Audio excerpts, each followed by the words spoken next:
ओम शांति। 6 मार्च 2026। बाबा के महावाक्य।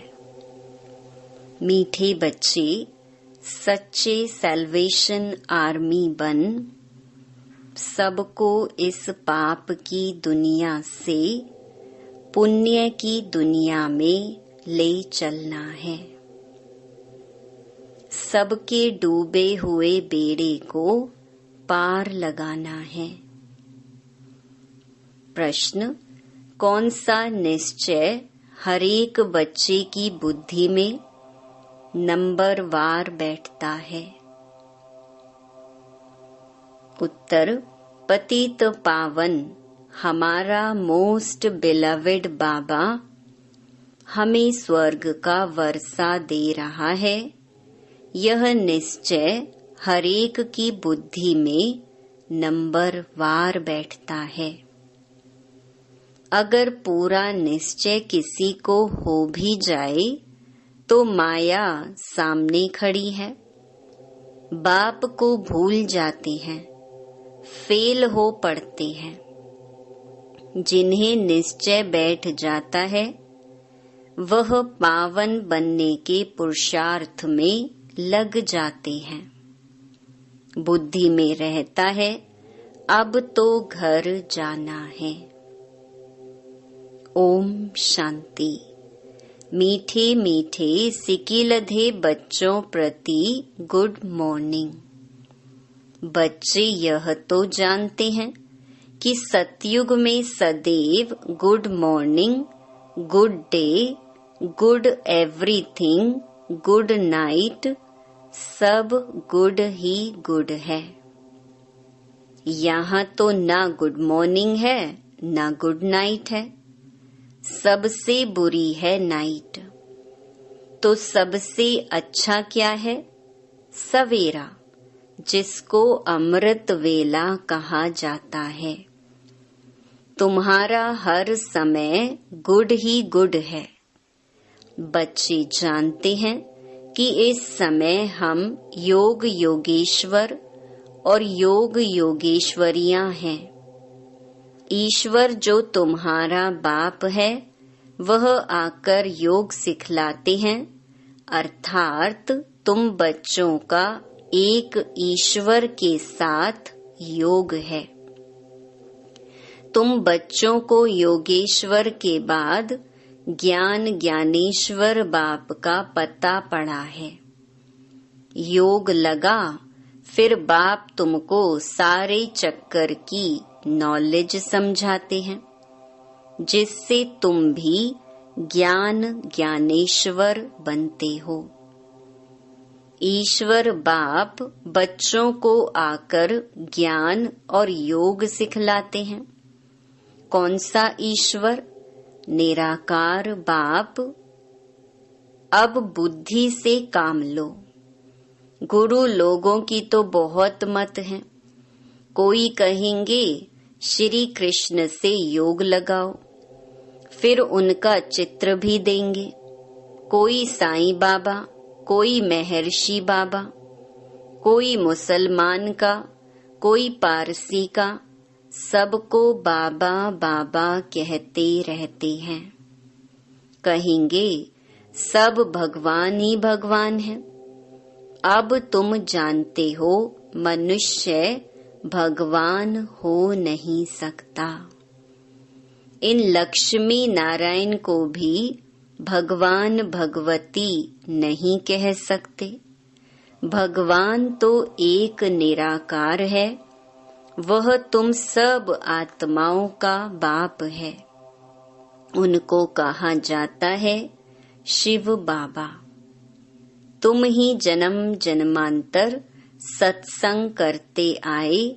कोई न कोई सन्यासी, साधु, पंडित आदि जरूर होंगे।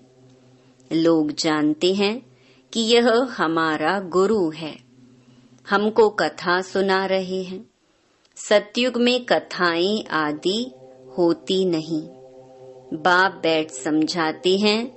सिर्फ भगवान व ईश्वर कहने से रसना नहीं आती है।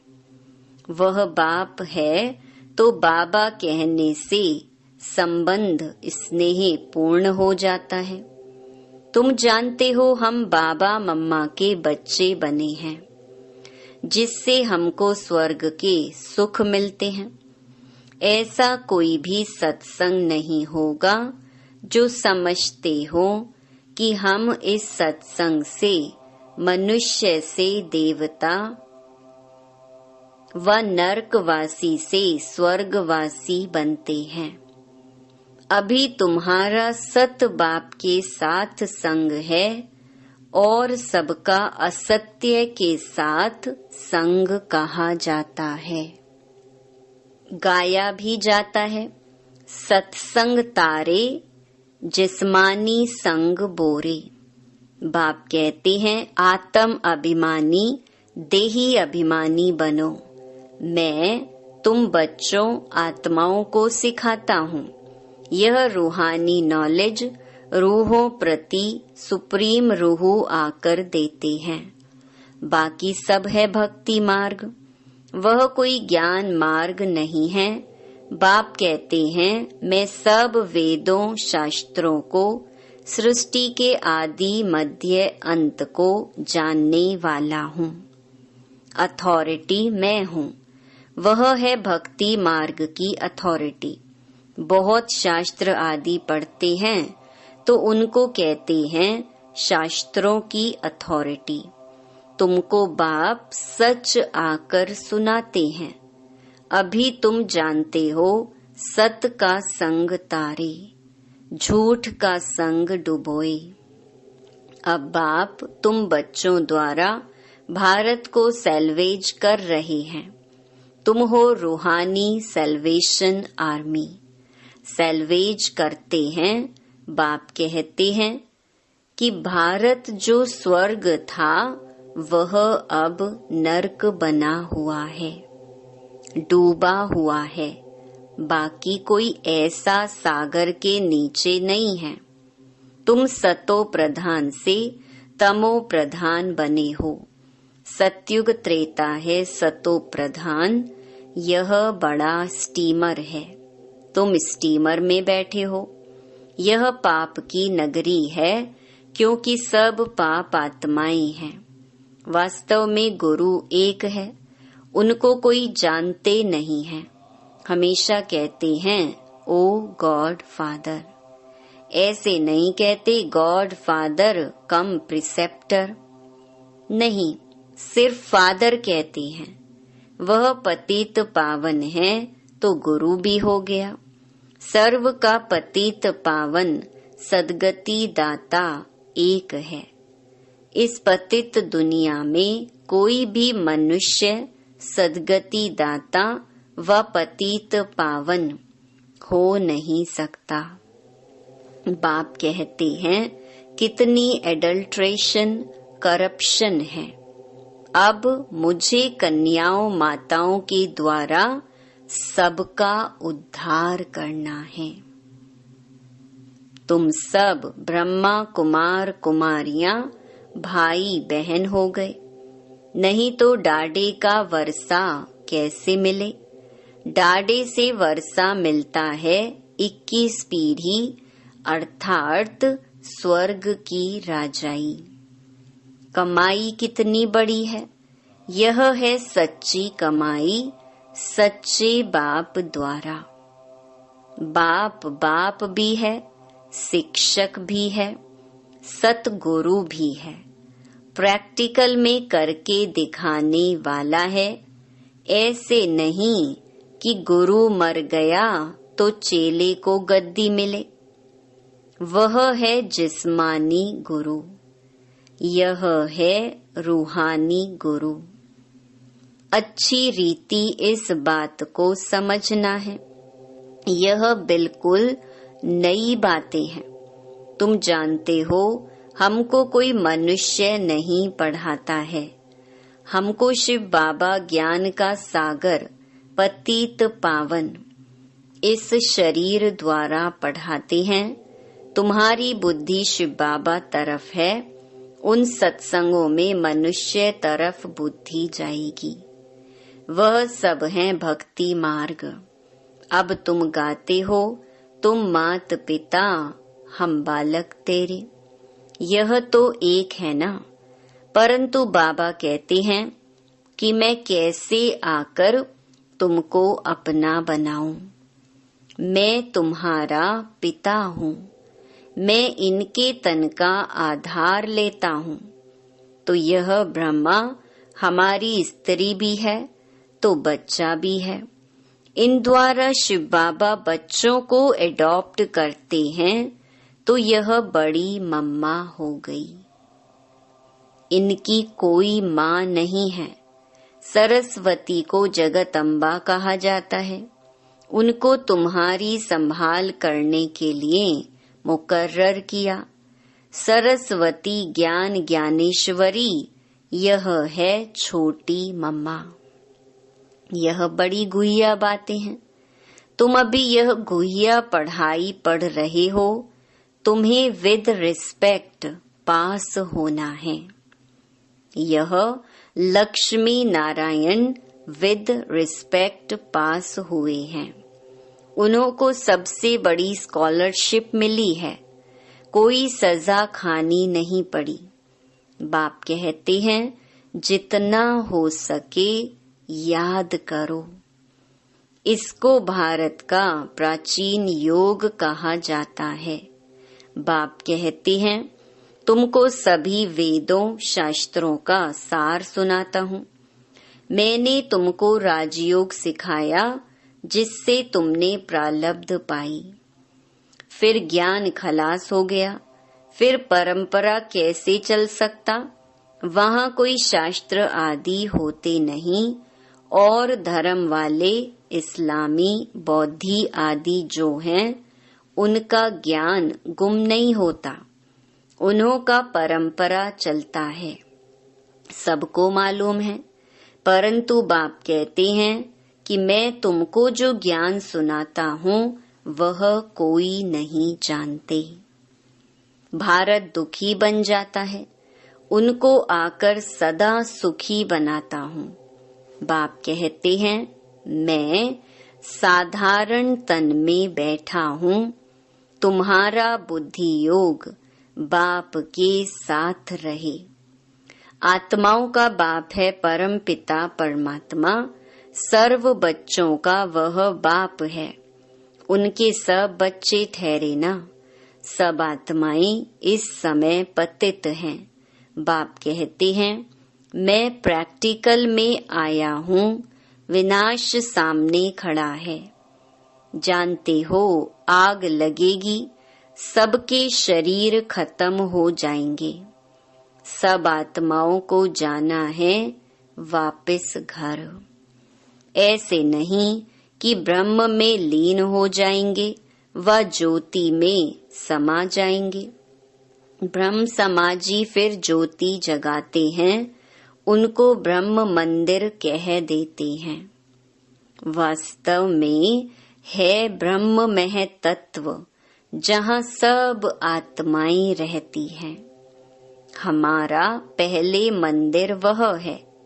पवित्र आत्माएं वहाँ रहती हैं। यह बातें कोई मनुष्य समझते नहीं। ज्ञान का सागर बाप बैठ तुम बच्चों को समझाते हैं कि अब हो तुम ज्ञान ज्ञानेश्वर। फिर बनते हो राज राजेश्वर। तुम्हारी बुद्धि में है कि पतित पावन मोस्ट बिलवेड बाबा आकर हमको स्वर्ग का वर्षा दे रहे हैं। कईयों की बुद्धि में यह भी बैठता नहीं है। इतने बैठे हैं, इनमें कोई 100% निश्चय बुद्धि नहीं है। कोई 80% है, कोई 50% है, कोई वह भी नहीं। वह तो बिल्कुल फेलियर हुआ। नंबर वार जरूर है। बहुत हैं जिनको निश्चय नहीं है। कोशिश करते हैं कि निश्चय हो जाए। अच्छा निश्चय हो भी जाए, परंतु माया कड़ी है। बाबा को भूल जाते हैं। यह ब्रह्मा खुद कहते हैं कि मैं पूरा भगत था, 63 जन्म भक्ति की है तत्त्वम। तुमने भी 63 जन्म भक्ति की है, 21 जन्म सुख पाया, फिर भगत बने हो। भक्ति के बाद है वैराग्य। सन्यासी लोग भी यह अक्षर सब कहते हैं कि ज्ञान, भक्ति और वैराग्य। उन्हों को वैराग्य आता है घर बार से, उसको हद का वैराग्य कहा जाता है, और तुम्हारा है बेहद का वैराग्य।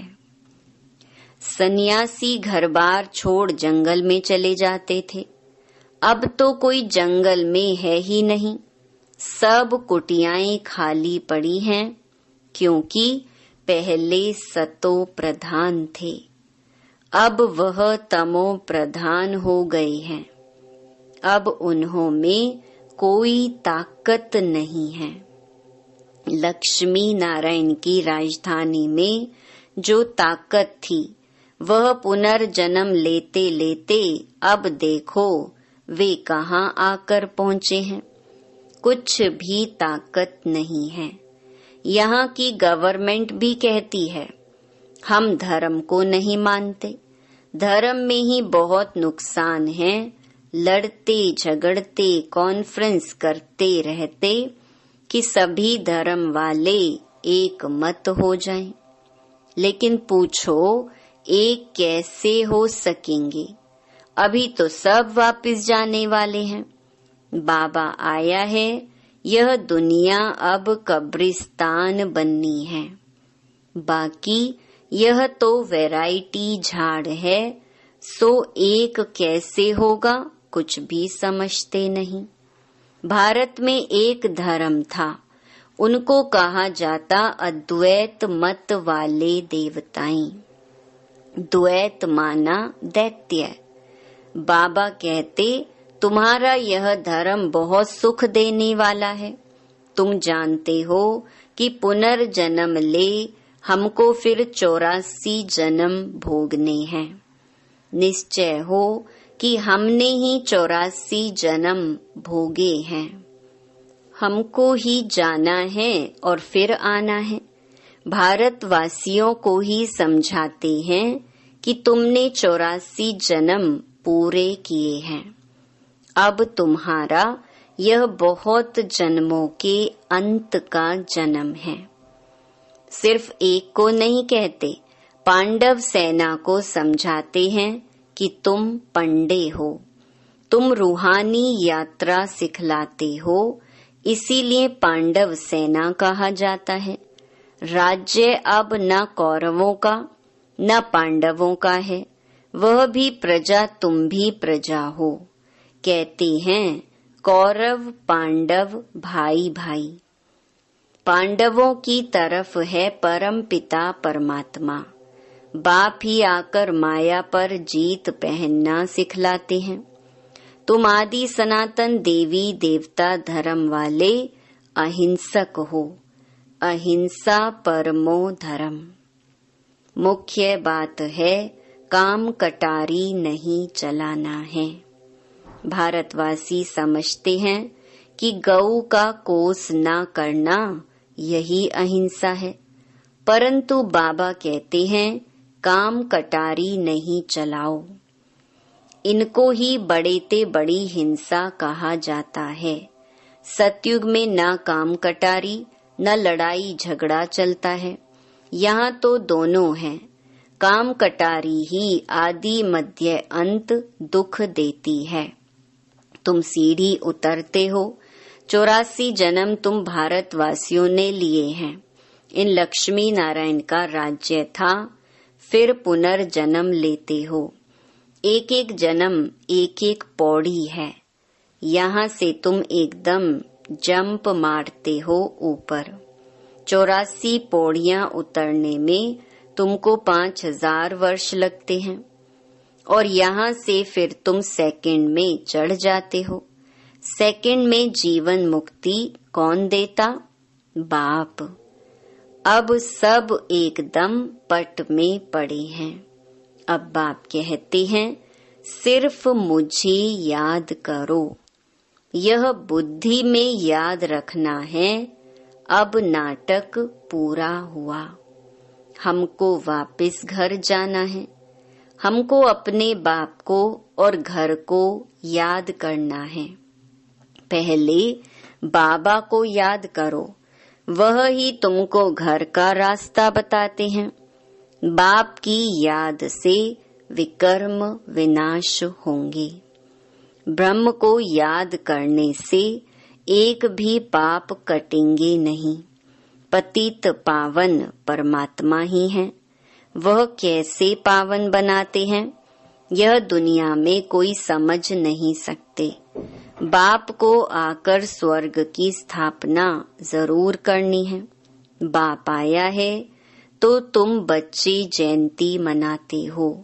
कब आया यह नहीं कह सकते कि इस घड़ी इस तिथि तारीख आया। शिव बाबा कब आया कैसे कह सकते? साक्षात्कार बहुत होते हैं। पहले हम सर्वव्यापी समझते थे या कह देते थे आत्मा सो परमात्मा है। अब यथार्थ मालूम हुआ है। बाबा दिन प्रतिदिन गुह्य बातें सुनाते रहते हैं। तुम साधारण बच्चे कितनी बड़ी नॉलेज पढ़ रही हो। अच्छा, मीठे मीठे सिकिलधे बच्चों प्रति मात पिता बाप दादा का याद प्यार और गुड मॉर्निंग। रूहानी बाप की रूहानी बच्चों को नमस्ते। धारणा के लिए मुख्य सार। पहला, विद रिस्पेक्ट पास होने के लिए सजाओं से छूटने का पुरुषार्थ करना है। याद में रहने से ही स्कॉलरशिप लेने के अधिकारी बन सकेंगे। दूसरा, सच्चा सच्चा पांडव बन सबको रूहानी यात्रा करानी है। किसी भी प्रकार की हिंसा नहीं करनी है। वरदान, लाइट हाउस की स्थिति द्वारा पाप कर्मों को समाप्त करने वाले पुण्य आत्मा भव। जहाँ लाइट होती है वहाँ कोई भी पाप का कर्म नहीं होता है। तो सदा लाइट हाउस स्थिति में रहने से माया कोई पाप कर्म नहीं करा सकती। सदा पुण्य आत्मा बन जाएंगे। पुण्य आत्मा संकल्प में भी कोई पाप कर्म नहीं कर सकती। जहाँ पाप होता है वहाँ बाप की याद नहीं होती। तो दृढ़ संकल्प करो कि मैं पुण्य आत्मा हूँ।